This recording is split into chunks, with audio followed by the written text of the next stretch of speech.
For decades, Andre Rieu was the face of joy in classical music, the man whose bow seemed to conjure smiles effortlessly.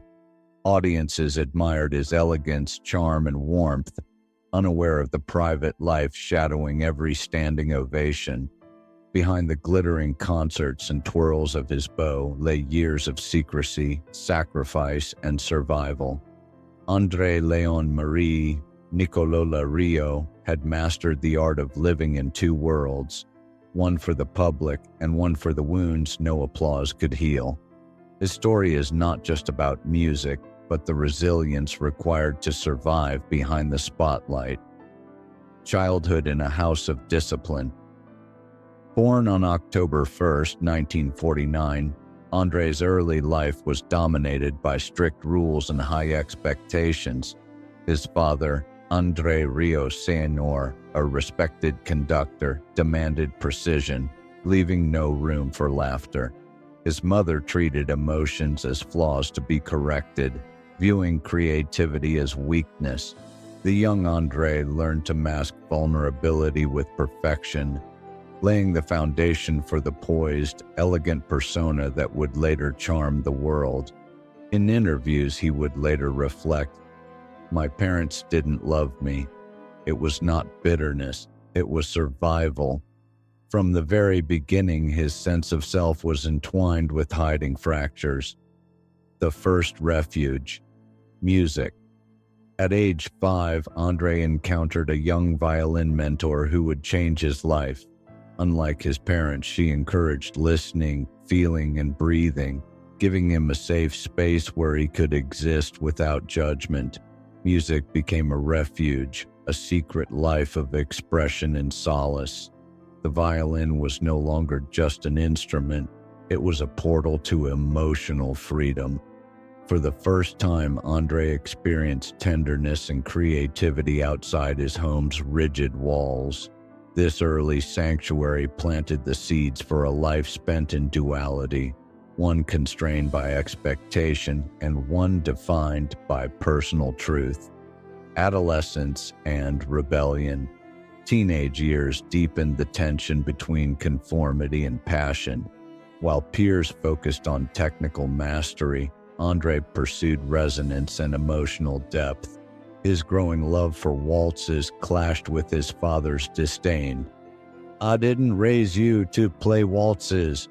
Such words wounded deeply, reinforcing his habit of hiding behind perfection. Love brought both joy and pain. When he introduced Marjorie, a partner who understood him, his mother's fury forced him to leave home forever. That departure marked a critical fracture, splitting Andre into the public man and the private survivor, a duality that would define his future. Early career and European conservatories. By the mid-1970s, Andre had left childhood behind but faced rigid European classical institutions. At the conservatory in Brussels, professors valued technique over vitality and scorned emotional expression. Waltzes, his true passion, were dismissed as trivial. Yet Andre refused to surrender his musical identity. Behind the veneer of politeness and conformity, he nurtured a private rebellion, determined to craft music that moved people rather than merely impressing critics. It was a delicate balance, demanding the creation of a second life, the disciplined student on the surface and the soulful artist in secret. Founding the Maestro Salon Orchestra. In 1978, Andre created the Maestro Salon Orchestra, a small ensemble of dreamers. Their performances were modest, often held in drafty halls or aging venues, invisible to critics. Yet these early concerts allowed Andre to express his authentic musical self. Here, he was not the obedient student or the son burdened by expectations. He was simply a man sharing emotion through music, a quiet rebellion against the rigidity that had shaped his upbringing. Marjorie supported this vision, organizing logistics with love and precision. For the first time, Andre began building a life on his own terms, though it was still hidden behind public decorum. Launching the Johann Strauss Orchestra. By 1987, Andre formalized his mission with the Johann Strauss Orchestra.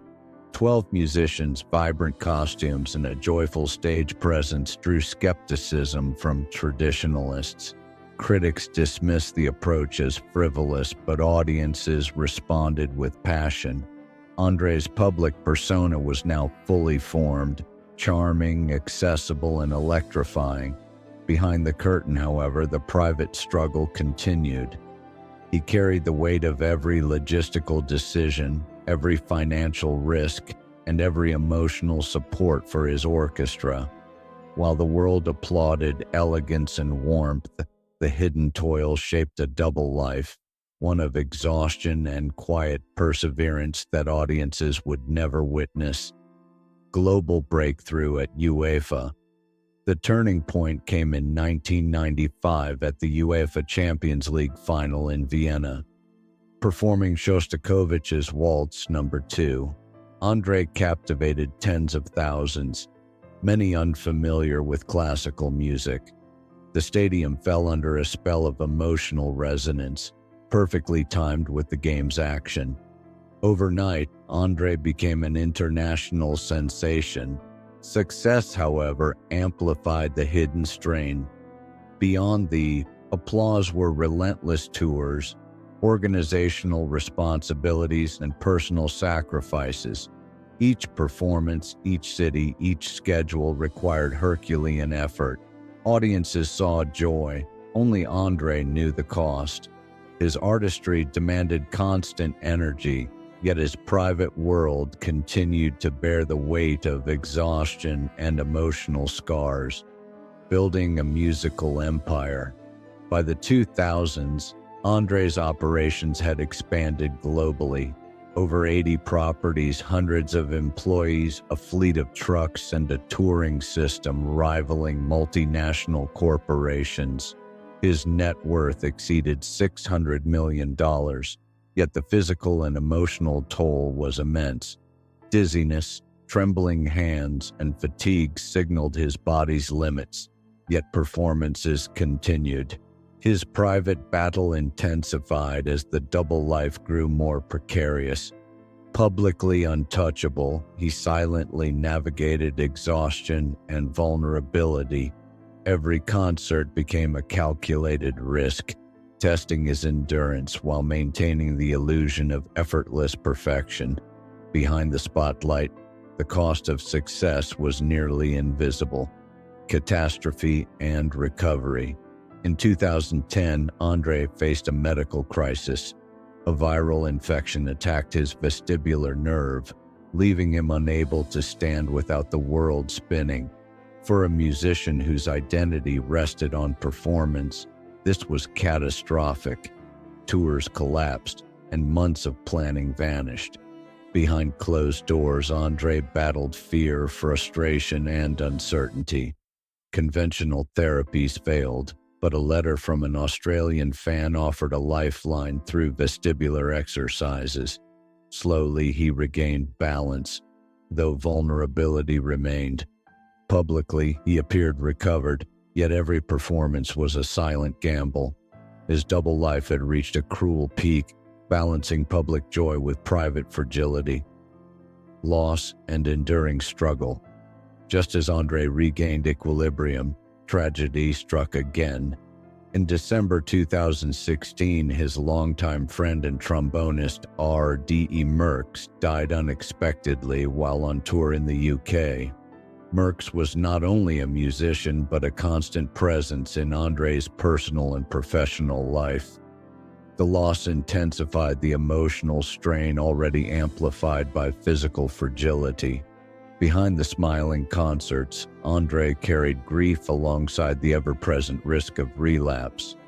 His private battles, medical vulnerability, emotional exhaustion, and personal loss continued to run parallel to his public triumphs, highlighting the delicate balance he maintained between devotion to art and survival. Conclusion: The Man Behind the Bow. Andre Rieu's life is a study in contrasts, boundless public charm and private struggle, triumphs and hidden vulnerabilities.